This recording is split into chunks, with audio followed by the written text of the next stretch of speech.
মানে অন্তৰৰ এটা কোণততো এই মুহূৰ্তটো আছে মোৰ লগত যিবোৰ কাৰ্যকলাপ কৰিলে সেইখিনি মই ঘিণ কৰোঁ, সেই জিয়াউৰ ৰহমানক মই বেয়া পাওঁ, কিন্তু মই যোনজন জিয়াউৰ ৰহমানক ভাল পাইছিলোঁ সেই জিয়াউৰ ৰহমান আজিও মোৰ মনৰ ভিতৰত আছে। কিন্তু জিয়াউৰ ৰহমান সমকামীও হয়, আৰু সমকামিতা কাৰ লগত কৰে মই সেইটো কথাও ক'ম। ট্ৰলিং কৰাটো বহুত এটা উজু কথা, কিন্তু এগৰাকী মাতৃ হয় বা দুটি কন্যা সন্তানে সেই কথাটো কিমান দূৰ তেওঁলোকে গ্ৰহণ কৰিব পাৰিছে, কিমান দূৰ গ্ৰহণযোগ্য হয় বা নহয়। অভিযোগ প্ৰতি অভিযোগ হয়তো সকলোৰে ওপৰত থাকে। আপোনাৰ ওপৰতো কিছু বিস্ফোৰক মন্তব্য কৰিছে ইতিমধ্যে জিয়াউৰ ৰহমানে। যে ছেক্ৰিফাইচ কৰা ল'ৰাটোৱে যেতিয়া মোক দেখি সুধে হু আৰ ইউ, এতিয়া নজনাকৈ সেই স্বৰটো ওলাই আহিছে আচলতে, আৰু যাতে সেই স্বৰটো খাই মনত পৰে, মোৰ একদম ৰিগ্ৰেট নাই, কিন্তু একেবাৰে ৰিগ্ৰেট নাই। পুনৰ এক বিশেষ ঘটনা আৰু ঘটনাৰ প্ৰকৃত সত্যলৈ মই ধৃতৰাজ কলিতাই পুনৰ আপোনালোকৰ ওচৰলৈ লৈ আহিছোঁ পডকাষ্টৰ আন এটি বিশেষ এপিছ'ড। আৰু আজি মোৰ লগত উপস্থিত আছে এগৰাকী বহুলভাৱে চৰ্চিত মহিলা, আৰু মহিলাগৰাকীক হয়তো এই মুহূৰ্তত চিনাকিৰ প্ৰয়োজন নাই, আৰু সেইগৰাকী মহিলা আন কোনো নহয় ফাৰনাজ জামান, যিগৰাকী ফাৰনাজ জামান বহুল চৰ্চিত অসম জাতীয় পৰিষদৰ নেতা জিয়াউৰ ৰহমানৰ প্ৰাক্তন পত্নী বুলি মই এই মুহূৰ্তত ক'ব লাগিব, কাৰণ তেওঁলোকৰ মাজত যিহেতু কিছু বিবাদ চলি থকাৰ কিছু শেহতীয়া বাতৰি বৰ্তমান সংবাদ মাধ্যমত সম্প্ৰচাৰিত হৈছিল, আৰু তাৰ পিছতে ফাৰনাজ জামানে আজি NB নিউজৰ সন্মুখত পডকাষ্টৰ এই এপিছ'ডৰ জৰিয়তে তেখেতে অসমবাসীৰ সন্মুখত পোনপ্ৰথমবাৰৰ বাবে এক্সক্লুচিভলি তেখেতে এই বিষয়ে মুখ খুলিব। বাইদেউ, পোনপ্ৰথমে আমাৰ শ্ব'লৈ আপোনাক স্বাগতম জনাইছোঁ। কি ক'ব বিচাৰিব? প্ৰথমে ধন্যবাদ আপোনালোকক মোক এই সুযোগ দিয়াৰ বাবে,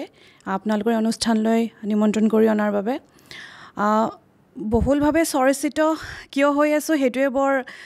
মানে মোৰ বাবে হাস্যকৰ কথা হৈ আছে। সেই বিষয়ে জানিবলৈ আজি আপোনাক আমন্ত্ৰণ জনাইছে, আৰু এটা বিশেষ আপোনাৰ পৰা মই এক প্ৰকাৰ পাৰ্মিশ্যন ল'ব বিচাৰিম, অনুমতি ল'ব বিচাৰিম। আপোনাৰ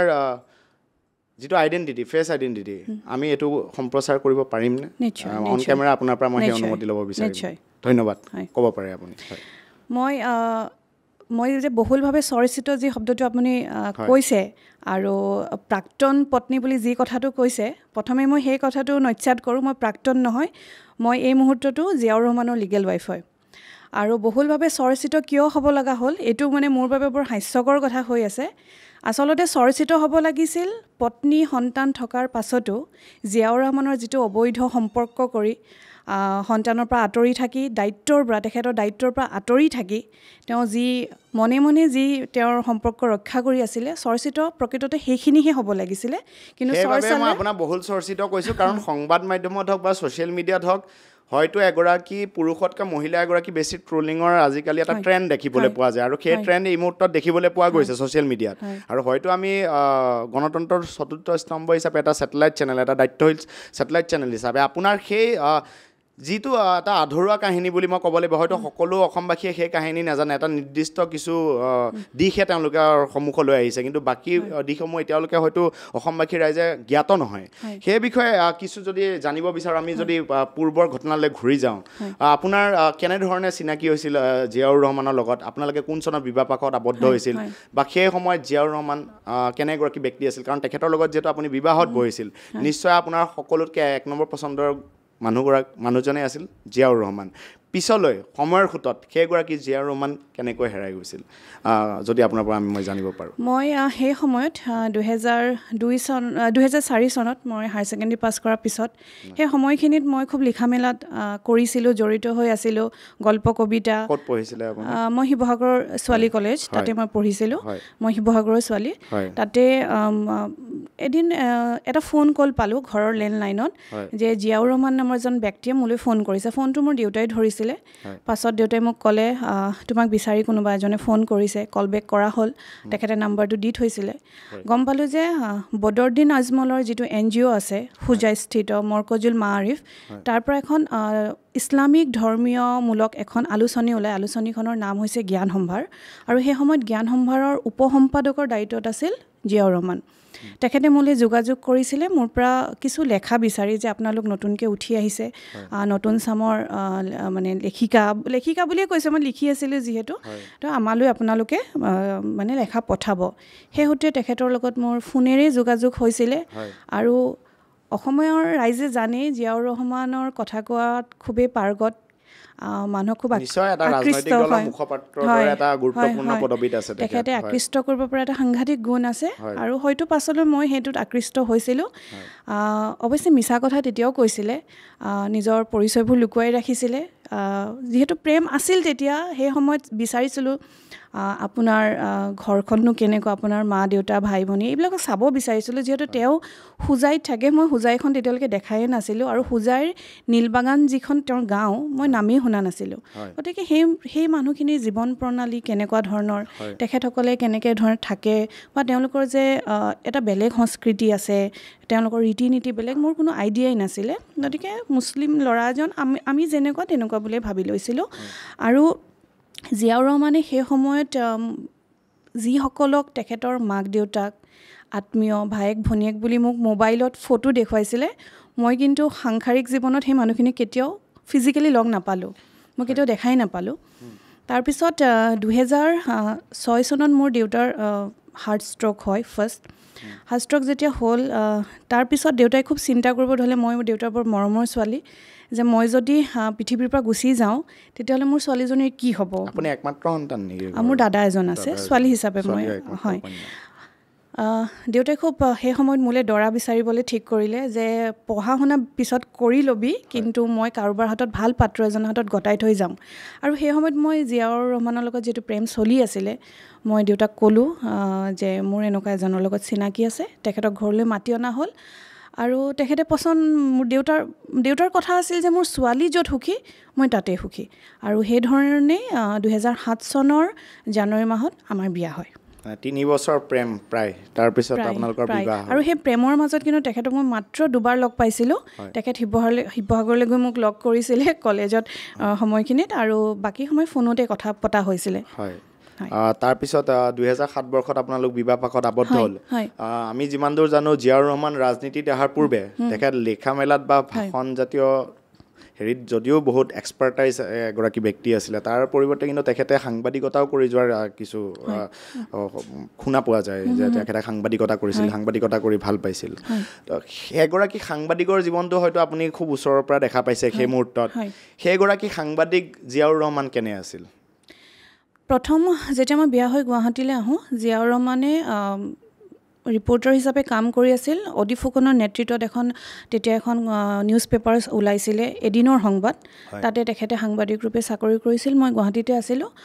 সেই সময়ত জিয়াউৰ ৰহমানক যিহেতু মই কৈছোঁ প্ৰেম আছিল তেতিয়া আমি লগ পোৱা নাছিলোঁ ফোনত কথা পাতিছিলোঁ আৰু এই কথাটো আপুনিও বুজি পাব যে মানুহে যেতিয়া কথা পাতি থাকে নিজৰ ভালখিনিহে প্ৰেজেণ্ট কৰে আৰু এজন মানুহৰ লগত ফোনত কথা পাতি বিয়া হৈ আহা আৰু পাছৰ পৰৱৰ্তী সময়খিনিত একেলগে থকাত আকাশ পাতাল পাৰ্থক্য এক প্ৰকাৰ লং ডিষ্টেন্স ৰিলেশ্যনশ্বিপ হয় যেতিয়া মই জিয়াউৰ ৰহমানৰ লগত থাকিব মানে আৰম্ভ কৰিলোঁ তেতিয়া মই বুজি পালোঁ যে আচলতে জিয়াউৰ ৰহমান সেই সময়ত দায়িত্বশীল হ'ব লাগিছিল নিজৰ ঘৰখনৰ প্ৰতি তেওঁ বিয়া পাতি সংসাৰ কৰাৰ সেইটো তেওঁৰ সময় নাছিলে যাৰ কাৰণে মই আজিও ৰিগ্ৰেট ফিল কৰোঁ সেই ঘৰখনৰ প্ৰতি কাৰণ তেখেতৰ দেউতাক পেছাত এজন ৰাজমিস্ত্ৰী পকা মিস্ত্ৰী মাক সাধাৰণ এগৰাকী গৃহিণী একেবাৰে আৰ্থিক অৱস্থা জুৰুলা য'লৈ মোক জিয়াউৰে লৈ গৈছিলে তাৰ এটা মানে ৰুমো নাছিল থাকিবৰ কাৰণে ভাল কেইবাজনো সন্তান তেওঁলোকৰ দেউতাকেও দুখন বিয়া পাতিছিলে কেইবাটাও সন্তান আছে তাৰপিছত মই যেতিয়া মই জিয়াউৰক প্ৰায়ে এইটো প্ৰশ্ন কৰিছিলোঁ যে তুমি এই আৰ্থিক অৱস্থাৰ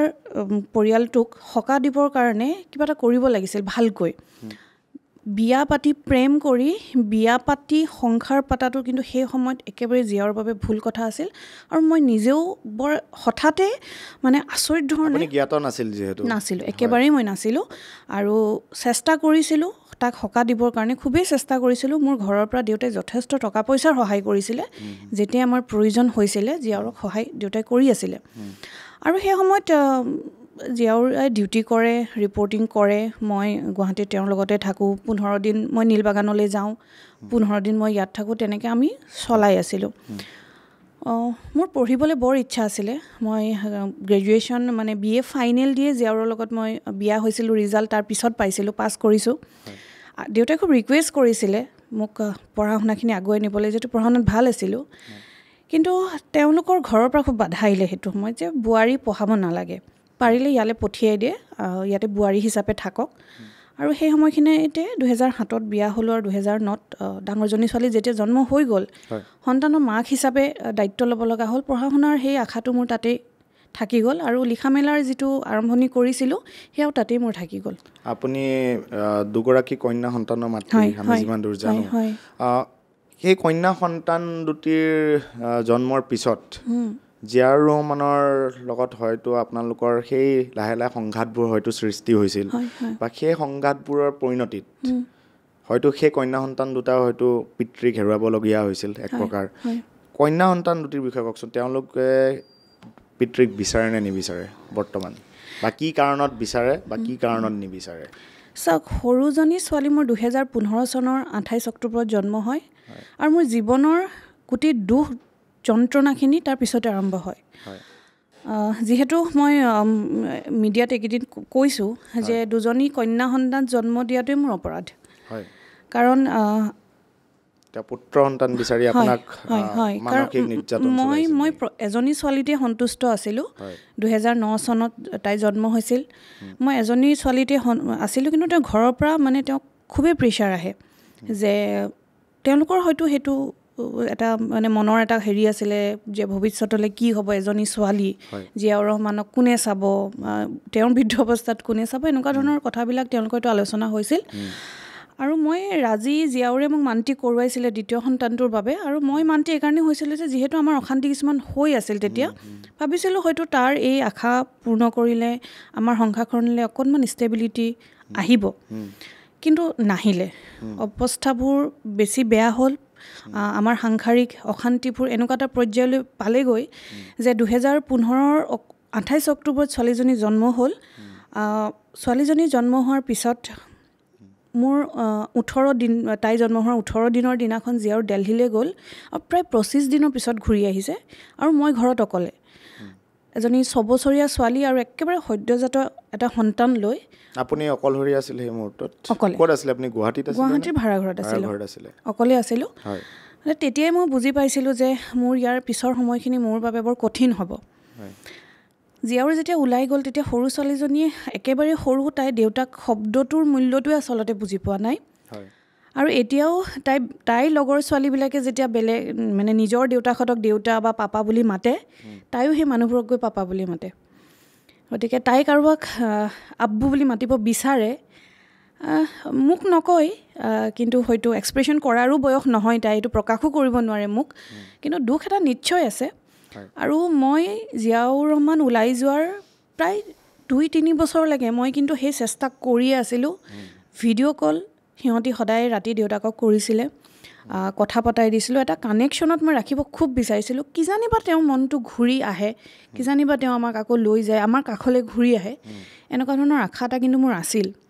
কিন্তু মোৰ ডাঙৰ ছোৱালীজনীয়ে নিবিচাৰে দেউতাকক। মই আজিও ইয়ালৈ অহাৰ আগমুহূৰ্তত তাইক সুধিছোঁ যে তুমি মনত দুখ পাইছা নেকি দেউতাৰ লগত যে মোৰ এই সংঘাত হৈছে? তাই কৈছে মই সেইবোৰ একো ভাবা নাই, মই নাভাবোঁ, মই মোৰ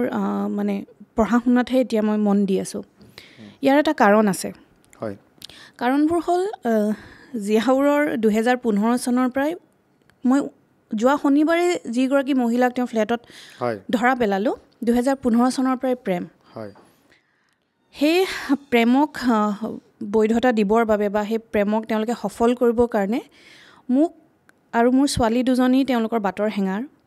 এই ছোৱালী দুজনীক আঁতৰাই পঠাবৰ কাৰণে আৰু মোক আঁতৰাই পঠাবৰ কাৰণে সম্ভৱপৰ যিমানখিনি পৰিকল্পনা তেওঁলোকে কৰিলে। আপুনি অৱগত আছিল নে এই বিষয়ে যে তেখেতৰ অবৈধ প্ৰেম আছে? নিশ্চয় আছিলোঁ। কোন চনত আপুনি প্ৰথমবাৰৰ বাবে এই কথা ধৰা পেলাইছিল বা অৱগত হৈছিল? 2015 চনৰ ছেপ্টেম্বৰত প্ৰথম ধৰা পেলাইছিলোঁ। তেতিয়া মই মানে মোৰ সন্তানটো জন্ম হোৱাই নাই, হ'ব আৰু ছেপ্টেম্বৰতে মই ধৰা পেলাইছিলোঁ মই ছোৱালীজনীক বুজাইছিলোঁ ফোনতে পাইছিলোঁ এতিয়ালৈকে আপোনালোকৰ জ্যেষ্ঠ কন্যাৰ ইতিমধ্যে বেবি কনচিভ হৈছিলে তেতিয়া সৰুজনী কনচিভ হৈছে তাৰ পিছতো অবৈধ প্ৰেম কৰাৰ অভিযোগ একচুৱেলি জিয়াউৰ ৰহমানৰ এয়াই প্ৰেম নহয় মই বিয়া হৈ অহাৰ পিছৰ পৰা অসংখ্য মই প্ৰেমিকা পাইছোঁ মই ঘৰলৈ গৈছোঁ শিৱসাগৰ ঘৰলৈ যাওঁ ঘূৰি আহি ভাড়াঘৰৰ মালিকনীয়ে কয় ফাৰ্নাছ তোমাক এটা কমপ্লেইন দিওঁ জিয়াউৰ ৰহমানে তুমি নথকা অৱস্থাত ছোৱালী আহিছে কোনোবা এনেকুৱা ধৰণৰ কথা কয় সোধাৰ লগে লগে সি দুদিনমান ঘৰলৈ নহা হয় এইটো মানে তেওঁৰ মানে এইটো পলিচি আৰু বাৰম্বাৰ এনেধৰণৰ নাৰীজনিত এইসমূহ যিহেতু অভিযোগ আপুনি কৈছে ভাড়াঘৰৰ মালিকৰ পৰাই হওক বা আপুনি আপোনাৰ চ'ৰ্চৰ ফালৰ পৰা আপুনি অৱগত যিহেতু হৈ আছিলে তাৰপিছতো সেইগৰাকী ব্যক্তিৰ লগত আপুনি কিন্তু আপুনি পৰিয়াল চলাই যোৱাৰ সপোন এটা দেখিয়ে গৈছিলে আৰু সেইবাবে হয়তো আপোনালোকে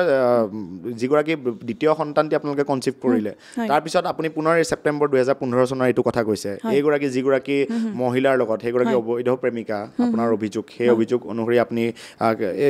3 দিন পূৰ্বে সেই ঘটনা ইতিমধ্যে সংঘটিত হোৱাৰ পিছতে ৰাজ্যবাসীয়ে এই বিষয়ে অৱগত হৈছিল সেইগৰাকী বিশেষ মহিলাৰ কথা মই জানিব বিচাৰিম আচলতে তেওঁৰ পৰিচয় কি তেওঁৰ পৰিচয়টো কিন্তু এই মুহূৰ্তলৈকে ৰাজ্যবাসীয়ে নাজানে তেখেতৰ নাম হৈছে আফৰোজা বেগম তেখেতৰ দেউতাক এজন শিক্ষক বাৰু মই পিতৃ মাতৃৰ কথালৈ নাযাওঁ তেওঁ নিজেও বিবাহিতা হয় মানে মই জনাত তেওঁ স্কুল লাইফতে কাৰোবালৈ পলাই গৈছিলে 3 দিনমান থকাৰ পিছত লৈ আহিছে তাৰপিছত আকৌ তেওঁ তাৰে উদালি নামৰ এখন ঠাইৰ এজন শিক্ষক মই নামটো নলওঁ বৰ্তমান যিহেতু তেওঁ অলৰেডি সংসাৰ কৰিছে এজন ব্যক্তিয়ে তেখেত শিক্ষক সেই শিক্ষকজনৰ লগত তেওঁ বিবাহত বহিছিলে আৰু 1.5 বছৰমানৰ পিছতে ঘূৰি আহিছে জিয়াউৰৰ লগত কেতিয়াৰ পৰা তেখেতৰ এই সম্পৰ্ক মই পাইছোঁ 2015 চনত প্ৰথম ফোনতে পাইছিলোঁ কিবা মেছেজ দিছিলে জান এসপ্তাহ হ'ল লগ ধৰা নাই কিয় এনেকুৱা ধৰণৰ মেছেজ এটা পোৱাত মই ফোন কৰিলোঁ মোৰ লগত অলপ কথাৰ তৰ্কাতৰ্কি হ'ল কিন্তু মই ছোৱালীজনীক ভালকৈ বুজাইছিলোঁ কৈছিলোঁ যে চোৱা এইবিলাক বিবাহিত পুৰুষ সন্তান আছে আৰু তোমালোকৰ দৰে গাৰ্লফ্ৰেণ্ড এওঁলোকৰ মাহত 20 জনী থাকে গতিকে নিজৰ জীৱনটো ধ্বংস নকৰিবা তোমালোকে এইবিলাকত লিপ্ত নহ'বা তেতিয়ালৈকে মই ছোৱালীজনী মানে বিয়া হোৱা ছোৱালী বুলি ভবাই নাছিলোঁ মই ভাবিছিলোঁ চাগে সৰু ছোৱালী আনমেৰিড কিবা মানে ফচিছে আৰু কিবা দেখি কিমান বৰ্ষীয় হ'ব তেখেত আপোনাৰ অনুমানত ৰহমানতকৈতো 15-16 বছৰ সৰু ছোৱালী হয় আৰু সেই তাৰ পিছৰ পৰাই তেওঁলোকৰ সেই গোপন প্ৰেম অব্যাহত থাকিলে গোপন প্ৰেম অব্যাহত আছে 16 চনৰ ইলেকশ্যন হৈ গ'ল ইলেকশ্যনত মানে AYDFৰ ছ'চিয়েল মিডিয়া হেণ্ডেল কৰিছিলে তেওঁ সেই সময়ত কিছু আৰ্থিকভাৱে টনকিয়ালো হ'ল মই খুব ৰিকুৱেষ্ট কৰিলোঁ যে আমাৰ যিহেতু দুজনী ছোৱালী আছে টকা পইচা আমাৰ দৰে মিডল ক্লাছ মানুহৰ হাতলৈ সদায় নাহে তোমাৰ হাতলৈ আহিছে তুমি দুটা কাম কৰা এটা হ'ল তোমাৰ কন্যা সন্তান দুজনীৰ নামত কিছু ফিক্সড ডিপজিট কৰা আৰু তোমাৰ ঘৰত তোমাৰ দুজনী ভণ্টি বিয়া দিবলৈ আছে তোমাৰ দেউতাৰ হাতত কিছু টকা দি থোৱা যাতে দুইজনীৰ বিয়াত কামত লগাব পাৰে তাকে নকৰি তেওঁ সেই সময়ত এখন মাৰুতি ব্ৰেজা নতুনকৈ ওলাইছে তেওঁ সেইখন কিনিবলৈ উঠি পৰি লাগিল মোৰ লগত যথেষ্ট তৰ্ক হ'ল মই বুজি পোৱা নাছিলোঁ সেই গাড়ীখন কিনাটো ইমান প্ৰয়োজনীয় কিয় হৈ পৰিছিল সেই সময়ত তেওঁ নামানিলে মোৰ লগত বহুত যুদ্ধ কৰি সেই গাড়ীখন কিনিলে পাছলৈ মই গম পালোঁ যে সেই গাড়ীখন এইকাৰণেই কিনা হৈছিল যে প্ৰত্যেক সপ্তাহৰ শুক্ৰবাৰে এই আফৰোজা নামৰ যিগৰাকী মহিলা তেখেত তেতিয়া গুৱাহাটীত আছিলে এই মহিলাগৰাকীক লৈ জিয়াউৰ ৰহমান বিভিন্ন প্ৰমোদ ভ্ৰমণলৈ যায় মই অফিচৰ পৰা আহিয়ে নাপাওঁতে তেখেতসকল ওলাই যায় আৰু মোক ফোনটো মোক ব্লক কৰি দিয়ে বা নিজৰ ফোনটো নট ৰিচেবল কৰি দিয়ে মই নাপাওঁ মোক বহুত বেছি বিচাৰ কুচাৰ কৰিলে কয় ঘৰলৈ গৈছোঁ বুলি পিছত মই গম পাওঁ কোনোবা পবিতৰা ৰিজৰ্টত সিহঁতি ৰাতি কটায় এনেকুৱা ধৰণৰ ঘটনাবোৰ আপোনাৰ হাতত সেই সময়ত তথ্য প্ৰমাণ আছিল যাৱতীয় তথ্য প্ৰমাণ আছিল তথ্য প্ৰমাণৰ কথাটো কি হ'ল মই যিহেতু ন্যায়ালয়ে বা আপুনি আদালতৰ কাষ চাপক বা আৰক্ষীৰ কাষ চাপক আপুনি হয়তো এইটো প্ৰেক্টিকেলি ক'ব গ'লে সকলোৱে তথ্য প্ৰমাণ বিচাৰে আৰু সেই বিষয়ে হয়তো আপোনাৰ বিৰুদ্ধেও তেখেতে বহু অভিযোগেৰে ইতিমধ্যে মুখ খুলিছে গতিকে কি আধাৰত আপুনি সেই কথাখিনি ধৰক চাওক তথ্য প্ৰমাণৰ এতিয়া আটাইতকৈ ডাঙৰ কথাটো হ'ল যোৱা শনিবাৰেচোন মই ধৰাই পেলাই দিলোঁ দুইজনক একেলগে সেইটোৱে আটাইতকৈ ডাঙৰ তথ্য আৰু সেই সময়ত মোৰ অৱস্থাটো এনেকুৱা আছিল যে মই চাকৰি কৰোঁ দিনটো মই কাৰ্যালয়ত থাকোঁ ঘৰলৈ উভতি গৈ মোৰ দুজনী সৰু ছোৱালী চম্ভালিব লাগে এতিয়া মতা মানুহ এজনৰ পিছে পিছেতো মই ঘূৰি ফুৰিব নোৱাৰোঁ না মোৰ গাড়ী আছে না মই ইয়াত মই লোকেল ছোৱালী হওঁ যে মোৰ কোনোবা দাদা বাইদেউ কোনোবা আছে যাক লৈ মই ঘূৰি ফুৰিম গতিকে তেওঁৰ পিছে পিছে ঘূৰি ফুৰাটো মোৰ সম্ভৱ নাছিল সেই সময়ত আৰু জিয়াউৰ ৰহমান যথেষ্ট ধূৰ্ত মই বুদ্ধিমান বুলি নকওঁ যিটো ইংৰাজীত কানিং বুলি কোৱা হয় সাংঘাতিক ধূৰ্ত এটা মানুহ সেই ধূৰ্ত মানুহটোৱে বেয়া কাম কেনেকৈ কৰিব লাগে খুব ভালকৈ জানে আৰু বেয়া কামবিলাক কৰি লৈ তাৰ পৰ্দাখন কেনেকৈ দিব লাগে সেয়াও খুব ভালকৈ জানে খুব পাকৈত এটা মানুহ আৰু সেই সময়ত মই নিজকে মূৰ্খ বুলিয়ে ক'ম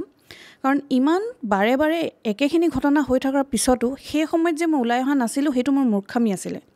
আচলতে ওলাই মই সেই সময়তে আহিব লাগিছিলে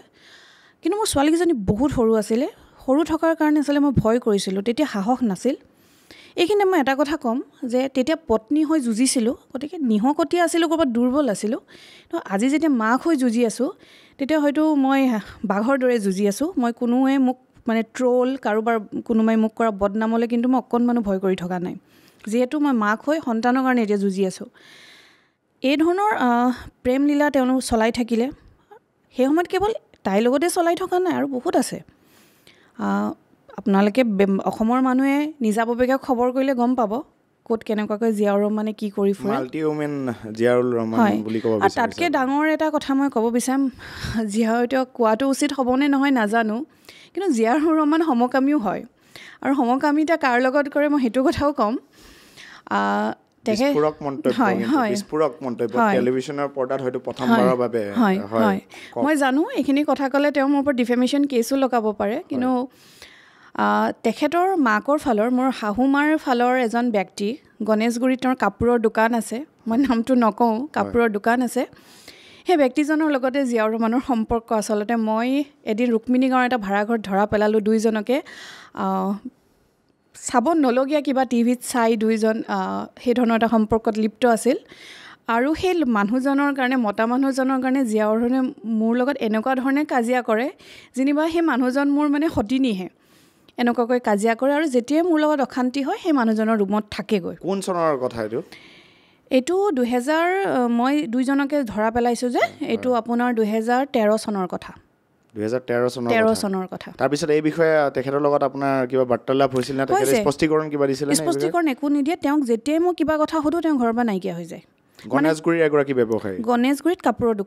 দোকান আছে হয় এতিয়াও তেওঁলোকৰ আজা চলে তাত সেইটো এতিয়া মই গম নাপাওঁ কিন্তু সেই সময়ত আছিল নিশ্চয় চলিব তেনেকুৱা ধৰণৰ সম্পৰ্কবিলাক জানো শেষ হৈ যায় নিশ্চয় আছে আৰু মই আচলতে কি জানেনে মই মানে মোৰ যেতিয়া জিয়াউৰ ৰহমান ওলাই আহিলে আমাক এৰি যে গুচি আহিলে মই মোৰ গোটেই ফ'কাছটো মোৰ ছোৱালী দুজনীক ভালদৰে ডাঙৰ কৰাত দিলোঁ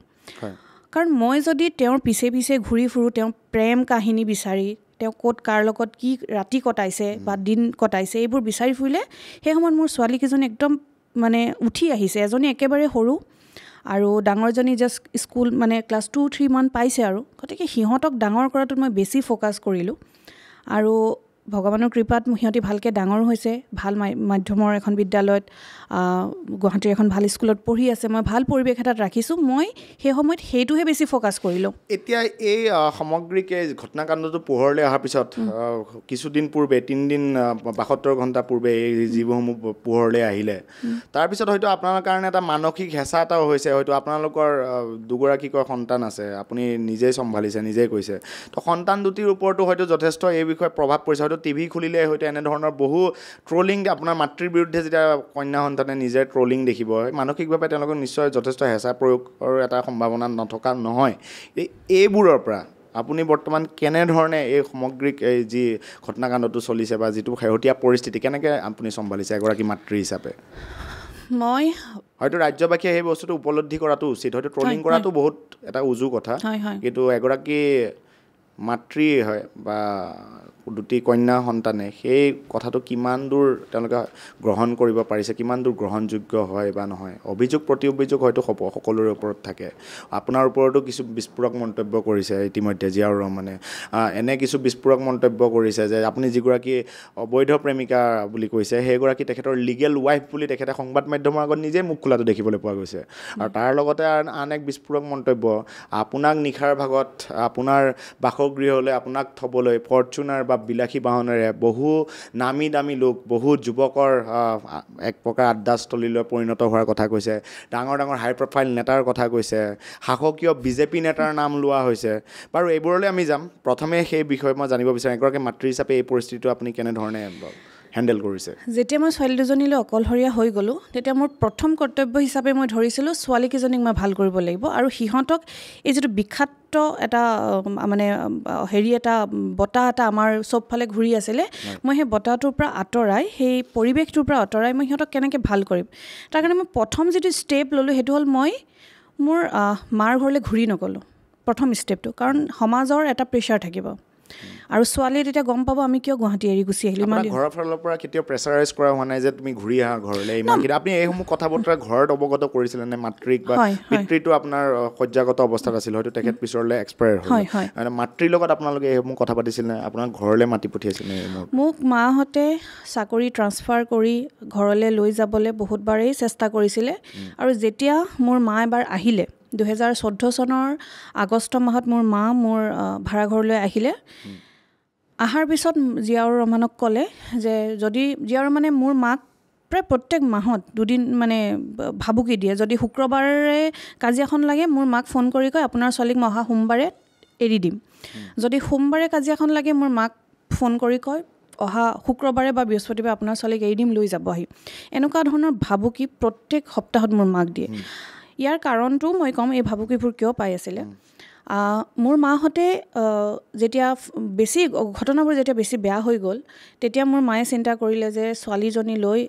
সৰু বাচ্ছা এটা লৈ বহুত কষ্ট হ'ব তাইক আমি লৈ আহোঁ আৰু জিয়াউৰ ৰহমানৰ ওচৰলৈ আহিলে মোৰ খুৰা আহিছিলে মোৰ মামা আহিছিলে মোৰ লখিমপুৰৰ পৰা মোৰ খুৰা আহিছিল শিৱসাগৰৰ পৰা দেউতাৰ অনুপস্থিতিত তেওঁলোকে আপোনালোকৰ হয় মোৰ অভিভাৱক মোৰ মামা আহিছিল শিৱসাগৰৰ পৰা মা আহিলে দাদা সেই সময়ত বেংগলোৰত আছিলে আহিব পৰা নাছিলে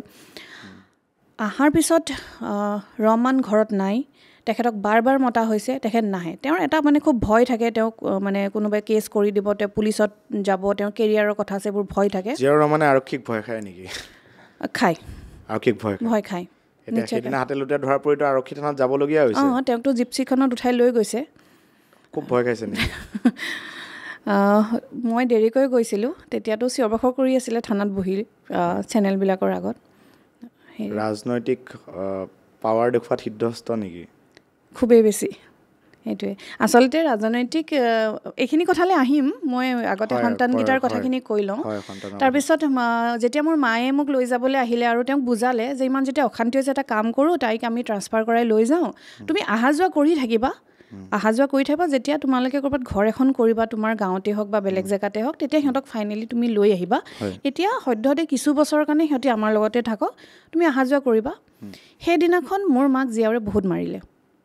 আপোনাৰ মাতৃক প্ৰহাৰ কৰিছে মোৰ মাক বহুত মাৰিছে তাকো চুলিখিনিত ধৰি মাক আমি যিটো ফ্লেটত আছিলোঁ ফ্লেটৰ বাহিৰলৈ নি 20জন মানুহৰ সন্মুখত মাক হাতেৰে কোবাই মাৰিছে মোৰ ডাঙৰজনী ছোৱালী অকমানি তাই তেতিয়া দেউতাকক চেণ্ডেলেৰে মাৰিছে মানে আইতাকক যে বচাব পৰা নাই চেণ্ডেলেৰে মাৰিছে তাই কোন বৰ্ষৰ কথা এইটো 2016 চনৰ ডিচেম্বৰ মাহৰ কথা গুৱাহাটীতে আমি তেতিয়া ভেটাপাৰা এটা ভাড়াঘৰত আছিলোঁ সেই তাতহে হৈছিলে মই একো কৰিব পৰা নাই কাৰণ মোৰ মানে কোলাত কেঁচুৱা আছে জিয়াউৰে খুব মোৰ মাক যেতিয়া মাৰাৰ পিছত মানুহ গোট খালে তেওঁৰো মিছা কথা ক'ত পাকৈত ৰং সলোৱাত সাংঘাতিক পাকৈত ছেকেণ্ডত তেওঁ নিজৰ ৰং সলাই মানুহখিনিক কৈছে যে মাকে জীয়েকে মোক পিটি আছে মাক মোৰ মামাহঁতে ফোন কৰিলোঁ মামাহঁতে ক'লে ইমিডিয়েট থানালৈ যা থানালৈ যোৱা হ'ল হাতীগাঁও থানাই মোৰ মাক এজাইল হস্পিটেললৈ নি প্ৰথম মেডিকেল কৰাইছে মোৰ ওচৰত আছে সেই সময়ত গোচৰ ৰুজু হৈছিল নে তেখেতৰ বিৰুদ্ধে তাকে কৈ আছোঁ সেই সময়ত কি হ'ল মোৰ মাক হস্পিটেল লৈ যোৱা হ'ল এজাইল হস্পিটেলত তাতে মাক হেৰি কৰা হ'ল মেডিকেল কৰোৱা হ'ল সেই কাগজ মোৰ হাতত আছে বৰ্তমান তাৰপিছত মোৰ মায়ে বহুত চিন্তা কৰিলে যে যিহেতু ছোৱালীজনীৰ সংসাৰখন এতিয়া শেষ হৈ যাব দেউতাকো নাই মায়ে মোক ক'লে সি কি কথাৰ কাৰণে মোক বেয়া পায় মই ক'লোঁ তোমালোক ইয়ালৈ যে আহা সেইকাৰণে বেয়া পায় কাৰণ তোমালোক মোৰ সাহস হৈ থাকিলে শক্তি হৈ থাকিলে সিহঁতি তেওঁ মোক অত্যাচাৰ কৰিবলৈ সুযোগ নাপায় এতিয়া মায়ে ক'লে এটা কাম কৰ আমি কোনোদিন নাহোঁ ফোনত খবৰ লৈ থাকিম কিন্তু তই সংসাৰখন ভাঙিব নালাগে আমি যাওঁগৈ হয়তো মাক দেউতাক হিচাপে এইটো প্ৰথম কৰ্তব্য এগৰাকী কন্যা সন্তানৰ হয়তো ঘৰ ভাঙাটো হয়তো খুব কম মানুহে কৰে আপোনাৰ মাতৃয়ে হয়তো সেইখিনি জোৰা লগাবৰ কাৰণে চেষ্টা কৰিছে তাৰ পৰৱৰ্তী পৰ্যায়ত কি হ'ল তাৰপিছত জীয়াউৰ পলালে 16 ডিচেম্বৰৰ পৰা সি নাই তাৰপিছত 2017 চন সোমালে 2017 চনৰ জানুৱাৰী মাহত জীয়াউৰে 2 বা 3 জানুৱাৰী হ'ব জীয়াউৰে মোৰ আৰু মোৰ মাৰ নামত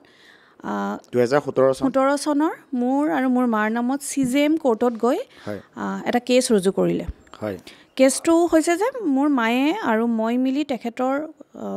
সা সম্পত্তি বাজেয়াপ্ত কৰিছোঁ এনেকুৱা ধৰণৰ কেছ এটা আৰু ইণ্টাৰেষ্টিং কেছটো হ'ল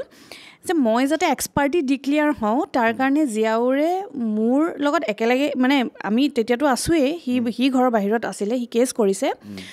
তো কেছ কৰি কি কৰিছে যিবোৰ নটিচ আহিছে কোৰ্টৰ পৰা মোলে ঘৰৰ মালিকক কৈ থৈছে যে কিবা নটিচ আহিলে যাতে তেখেতক দিয়ে আৰু মালিকে ইমান কথাখিনি আৰু বুজিব পৰা নাই মালিকে মোৰ স্বামী হিচাপে তেখেতকে দিছে তাৰমানে যাতে মই নটিচ নাপাওঁ মই কোৰ্টত উপস্থিত নহওঁ আৰু মই যাতে এক্সপাৰ্টি ডিক্লেয়াৰ হওঁ আচ্ছা সেই ধৰণৰ এটা বুদ্ধি তাৰপিছত জীয়াউৰ ৰহমানে কোৰ্টৰ সেই কেছটোত একোৱে কৰিব নোৱাৰিলে মানে একো মেটেৰিয়েলছে নাই কি দিব প্ৰমাণ একোৱেই নাই গতিকে তেওঁক সেই কেছটোত আদালতে 2বাৰ জৰিমনা বিহিলে কোৰ্টৰ সময় নষ্ট কৰাৰ বাবে মোৰ হাতত তথ্য আছে চাৰ্টিফাইড কপি আছে এবাৰ 1000 টকা আৰু এবাৰ 500 টকাৰ জৰিমনা বিহিছে সেইখিনি কৰাৰ পিছত আছে তেনেকৈ আহে এসপ্তাহ ঘৰলৈ আহে 15 দিন ঘৰলৈ নাহে ক'ত থাকে 10-15 দিন নাহে হঠাৎ অন্তৰ্ধান হয় ক'ত থাকে হয় তেওঁ বেছিভাগ থাকে তেতিয়া তেওঁ বদৰুদ্দিন আজমলৰ লগৰ মানে ঘনিষ্ঠ একেবাৰে ঘনিষ্ঠ মানুহ AIDF দলৰ ঘনিষ্ঠ এজন মানুহ তেওঁলোকৰ দলৰ যিমান MLA আছে MLAৰ কোৱাৰ্টাৰ আছে MLA হোষ্টেলৰ ভিতৰত সেই কোৱাৰ্টাৰবিলাকত থাকে প্ৰথমবাৰৰ কাৰণে সাংবাদিক জীৱনৰ পৰা তেখেতে ৰাজনৈতিক সান্নিধ্য লাভ কৰিবলৈ সক্ষম হৈছিল সেই সময়ত ৰাজনৈতিক সান্নিধ্য আচলতে তেওঁ তেতিয়াৰ পৰাই মানে লাহে লাহে সেই দিছপুৰলৈকে তেওঁৰ সেই সান্নিধ্য লাভ কৰা আৰম্ভ হৈছিল কিন্তু তেওঁ কোনোদিন এই কথাটো স্বীকাৰ নকৰে যে AIDF দলৰ লগত তেওঁ জড়িত আছিল তেওঁ খুব বুদ্ধিয়ক তেওঁ খুব প্লেনিঙত কাম কৰে তেওঁ সেইকাৰণে কেতিয়া সদস্য পদ লোৱা নাছিলে AIDF দলৰ যাতে কোনে আঙুলি টোৱাব নোৱাৰে মাত্ৰ তেওঁলোকৰ মানে কানটো ইউজ কৰি আছিলে যে তেওঁ বদৰুদ্দিন আজমলৰ লগত সুসম্পৰ্ক আছে একেবাৰে সুসম্পৰ্ক নাই কিহৰ বাবে সংঘাত হ'ল জিয়াউৰ ৰহমানে এনি মিৰৰ নামৰ এটা ৱেব পৰ্টেল খুলিছিলে জয়ানগৰৰ KTM বাইকৰ শ্ব'ৰুমৰ ওপৰত আছে সেই গোটেই ফাণ্ডিংটো বদৰুদ্দিন আজমল আৰু তেখেতৰ ভাতৃ চিৰাজুদ্দিন আজমলে কৰিছিলে সেই টকাখিনি অনাৰ পিছত টকাৰ মিছ ইউজ হৈছে মিছ ইউজ হোৱাৰ পিছতে সেই লৈ তেওঁলোকৰ মাজত সংঘাত হৈছে আৰু জিয়াউৰ ৰহমানে সেই টকা পইচা লৈ অন্তৰ্ধান হৈছে বুলিয়ে ক'ম তেওঁলোকৰ লগত কোনো সম্পৰ্ক ৰখা নাই আৰু তেওঁলোকৰ বিষয়ে তেওঁৰ যিটো ক্ষমতা মানে মিডিয়া হাউচত প্ৰিণ্ট মিডিয়াতে হওক ইলেক্ট্ৰনিক মিডিয়াতে হওক তেওঁক মাতে প্ৰিণ্ট মিডিয়াত তেওঁ কথাখিনি লিখিব পাৰে লিখিলে পাব্লিছড হয় গতিকে সেইবিলাক ইউজ কৰি তেওঁ বদৰুদ্দিন আজমল চাহাবৰ কথা লিখি মেলি তেনেকৈ তেওঁ আঁতৰি আহিলে আৰু তেনেধৰণে সংঘাত আৰম্ভ হৈছিলে এতিয়া আমি পুনৰ ঘূৰিম সেই তেখেতৰ অভিযোগলৈ এবাৰ কিছু কঠোৰ প্ৰশ্ন বান আপোনালৈ এতিয়ালৈকে হয়তো জীৱনৰ আপোনাৰ পৰিক্ৰমাটো আমি জানিবলৈ চেষ্টা কৰিলোঁ বা আপোনাৰ দিশখিনি আমি ৰাজ্যবাসীৰ ওচৰলৈ লৈ যাবৰ বাবে চেষ্টা কৰিলোঁ কাৰণ এটা দিশৰ ওপৰত হয়তো এগৰাকী মহিলাক কোনেও বিচাৰ কৰাটো হয়তো সিমানখিনি যথেষ্ট নহয় আৰু সেইবাবে আমি আপোনাক সেই প্ৰশ্ন পুনৰবাৰ পোনপটীয়াকৈ কৰিব বিচাৰিম পোনপটীয়াকৈ আপুনি উত্তৰ দিব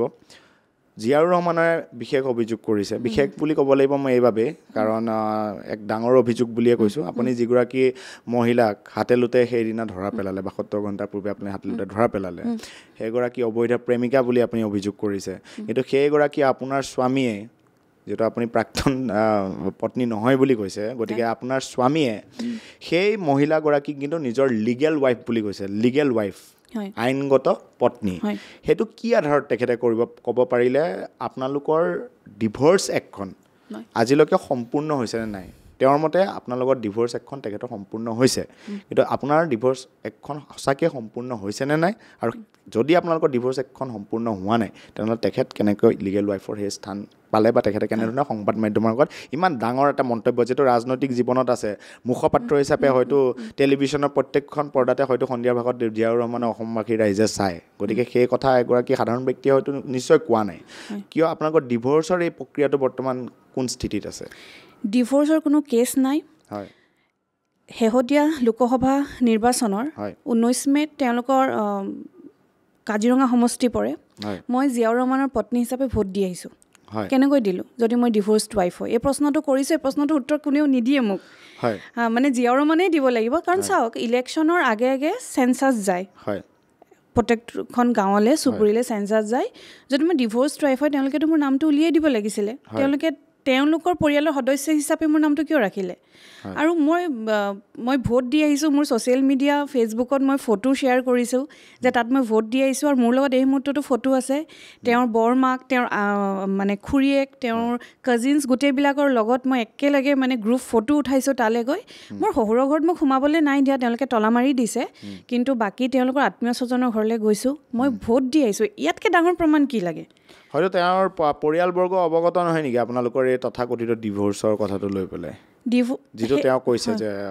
তেখেতৰ আইনগত পত্নী গতিকে মই যিমান দূৰ জানো আইনগত পত্নী এটা সময়ত এগৰাকী মহিলাই হ'ব পাৰিব যদি তেখেত আইনগত পত্নী হয় আপুনি কোন হয় সেইটো মই প্ৰশ্ন কৰি আছোঁ মই কোন হয় এতিয়া কথা হ'ল যে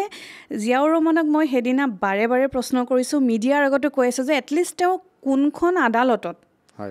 সেই কেছটো চলি আছে তেওঁ কৈ দিয়ক আৰু কোনখন মানে সেই কেছটোৰ নাম্বাৰটো দি দিয়ক চাওক মোৰ যদি দুটা কোৰ্টত কেছ চলি আছে মোৰ নাম্বাৰ মনত থাকিব লগত থাকিব জিয়াউৰ ৰহমানৰ লগত ইমান তথ্য থাকে সেইটো নাই নেকি সেইটোতো থাকিব কেছ নাম্বাৰটো কৈ দিয়ক এটলিষ্ট এই মুহূৰ্তত আন এক প্ৰাসংগিক বিষয় হৈ পৰে যিখন মুছলিম ডিভোৰ্চ এক্ট সেইখন হয়তো বৰ্তমান ৰদ্দ কৰি থোৱা হৈছে চৰকাৰৰ ফালৰ পৰা সেইটো এটা কাৰণ হ'ব পাৰে নেকি আপোনাৰ ডিভোৰ্চৰ সেই প্ৰক্ৰিয়াটো তেখেতে সম্পূৰ্ণ কৰিব নোৱাৰে এনে কিছু কিন্তু বুবু বাবা চলিছে বাবেহে মই সেই কথা কৈছোঁ ছ'চিয়েল মিডিয়াত যথেষ্ট এনে কুৱেশ্যনছ সিদিনা মই নিজে পঢ়িবলৈ পাইছিলোঁ সেইবাবে আপোনাক পোনপটীয়াকৈ প্ৰশ্ন কৰিছোঁ জিয়াউৰ ৰহমান আৰু মোৰ ডিভোৰ্চৰ প্ৰক্ৰিয়াই একো চলা নাই হয় গতিকে কোন প্ৰক্ৰিয়াত হ'ব শৰীয়তীত হ'ব নে আইনী আমাৰ ভাৰতীয় আইনমতে হ'ব সেইটো বিচাৰ কৰিবলৈ যোৱাৰ আগতে কথাটো হ'ল যে কোনো প্ৰক্ৰিয়াই চলা নাই না তেওঁ মোৰ পৰা ডিভোৰ্চ বা তেওঁ সেই মুছলিম এক্ট মতেও আপোনাৰ ওচৰলৈ অহা নাই বা নৰ্মেল কোৰ্টৰ বাইল হিচাপে আপোনাৰ ওচৰলৈ ইনফেক্ট মোৰ ওচৰত এনেকুৱা বহুত স্ক্ৰীনশ্বট আছে হোৱাটছএপত জিয়াউৰ ৰহমানে মোলৈ পঠোৱা যে জিয়াউৰ ৰহমানে মোক বাৰে বাৰে কৈছে যে তুমি ডিভোৰ্চ ফাইল কৰিছা নেকি তুমি ডিভোৰ্চ ফাইল নকৰিবা জীৱনটো অকলশৰে কটোৱা বৰ কষ্টকৰ 2022 চন 23 চনলৈকে তেওঁ এনেকুৱা মেছেজ মোক দিছে যে তুমি ডিভোৰ্চ নল'বা এনেকুৱা ধৰণৰ কথা কৈছে বা মোক এদিন সুধিছেও তুমি কিবা বেলেগ চিন্তা কৰিছা নেকি চাওক মই এইখিনিতে এটা কথা ক'ব বিচাৰিম যিজন ল'ৰাক মই ভাল পাই হয়তো মা দেউতাৰ মানে বিচৰা নাজানো হয়তো মা দেউতাই ইমান সোনকালে মোক বিয়া হোৱাটো বিচৰাও নাছিলে কিন্তু তাৰ প্ৰেম এনেকুৱা আছিলে ন প্ৰেম এনেকুৱা বস্তু সেই সময়ত যে তেওঁক এৰি থাকিবই নোৱাৰোঁ তেওঁৰ অবিহনে থাকিবই নোৱাৰোঁ যিজন ল'ৰাক মই ভাল পালোঁ গুৱাহাটীলৈ আহিলোঁ 12 বছৰ এখন সংসাৰ কৰিলোঁ নিশ্চয় গভীৰ সংসাৰ কাৰণ য'ত দুটা সন্তান জন্ম হৈছে আৰু মনে প্ৰাণে আজিও কিন্তু জিয়াউৰ ক'ৰবাত আছে মোৰ কাৰণ তেওঁৰ যিবিলাক অভিযোগ মোৰ ওপৰত একো নাই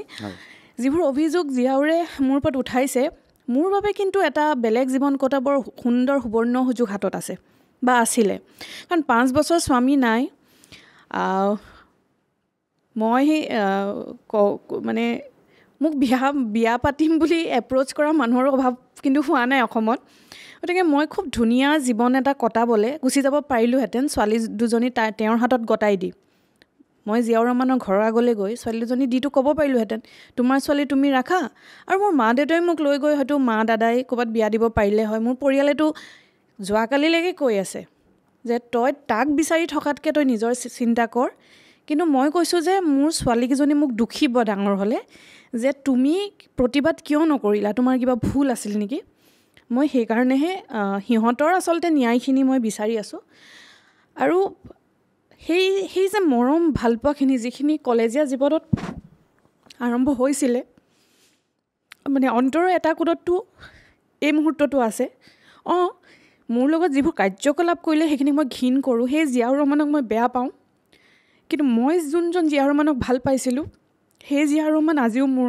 মনৰ ভিতৰত আছে আৰু সেইকাৰণে মই অকলশৰে ইমান বছৰ থকাৰ পিছতো মই দ্বিতীয় এটা চিন্তা কৰাৰ কথা ভাবিবই নোৱাৰিলোঁ যদিও মই বহুত ধৰণৰ সুযোগো পাইছোঁ জীৱনত বা